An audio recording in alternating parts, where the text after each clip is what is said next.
Hi, you guys. Good morning. Happy Wednesday. So, today I thought we could talk about what to do when you're constantly being interrupted by another adult. So, there's two types of interruption, which is like the verbal interruption when you're having a story and they never let you finish. They're constantly interrupting your story. Or when we are feeling like we're at work and we're constantly getting interrupted at work. So someone keeps coming to our desk or anything like that. So usually when someone's interrupting, it's because they're not feeling heard and they really, really want to feel heard, right? So there's a couple things you can do with this. So let's pretend it's a work situation where someone continues to come up and they're interrupting your work. So one of the things, and this is kind of the fun part, so if you can think about it instead of frustrating and think about it as like problem solving and you're going to be experimenting and figuring out what it is, then you can kind of take it in, I guess, not control of the situation, but a little bit like that. So one of the things you can do is you decide, so usually if you notice at work, they probably come and talk to you around the same time, close to it, give or take a few minutes, okay?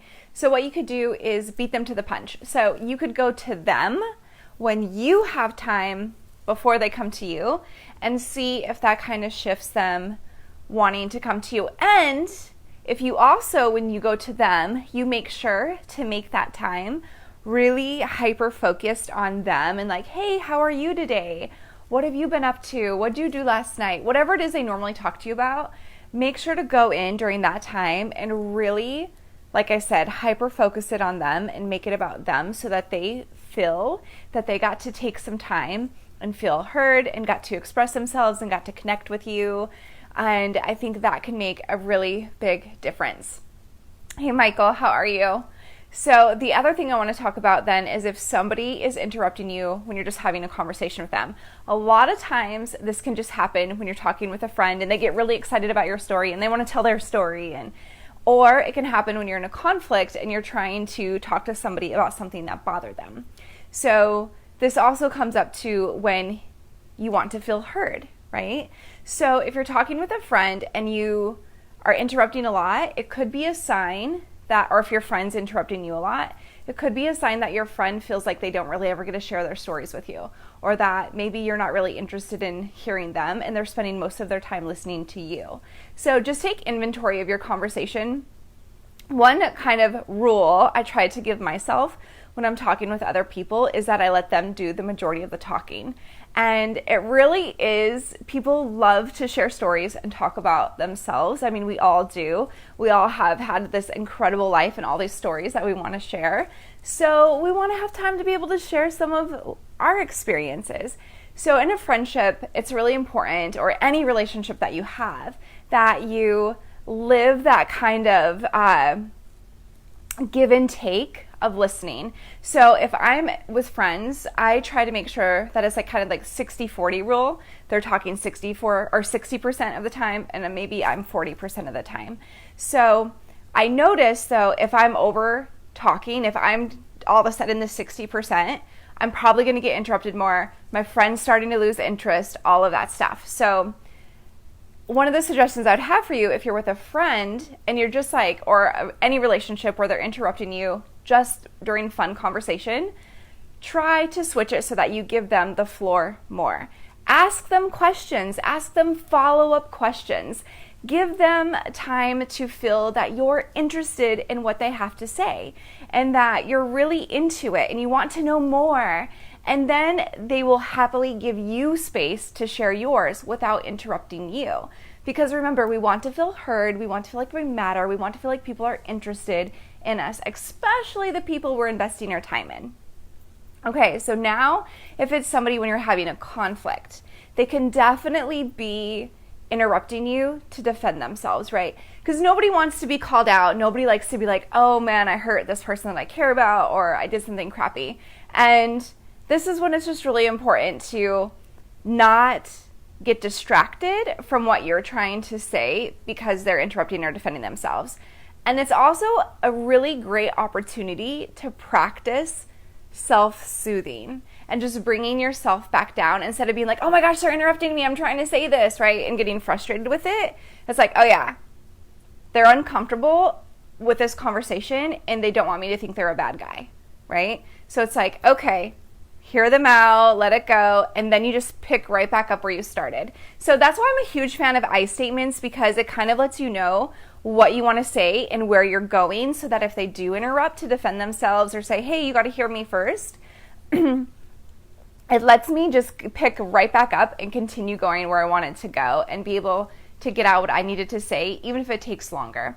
Also, if we're not interrupting their interruption and we're just doing this like interruption back and forth, it allows them to get out what they need to say and hopefully stop interrupting as much.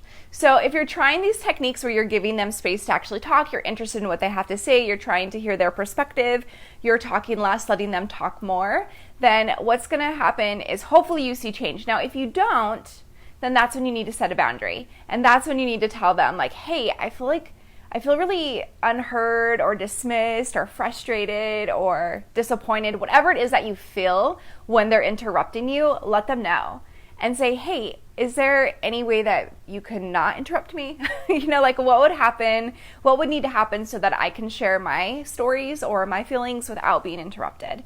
And have a conversation about it, because sometimes people don't even realize they're interrupting.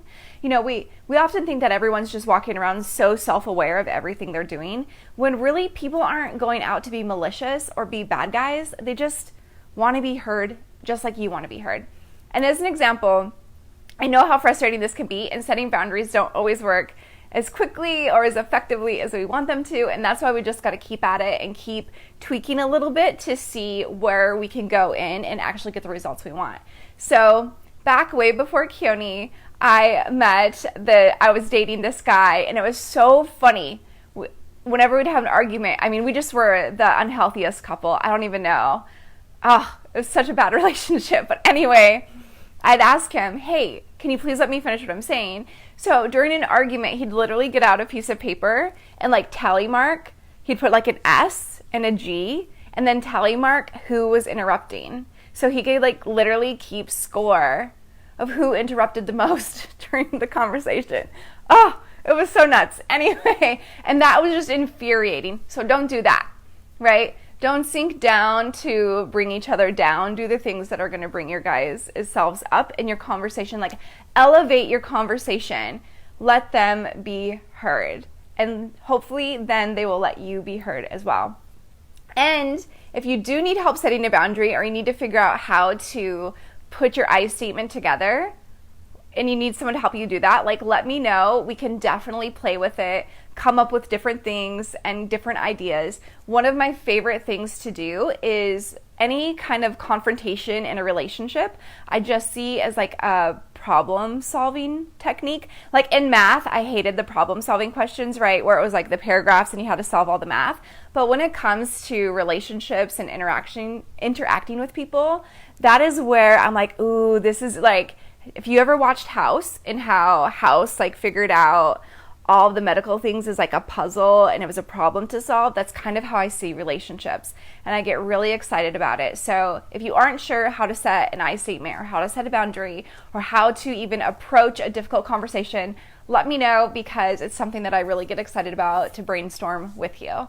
So to wrap it up, if someone is interrupting you when you talk and it's a pattern, is something you notice all the time when you're having conversations with them, start with letting them feel heard and see how that changes things. Okay? So thanks for joining me. Have an awesome day. And if you have a tip on what you do that you've noticed that works with other adults that help your conversations have less interruptions, let us know, because we want to try them. Okay, have an awesome day, and I'll talk to you later. Bye.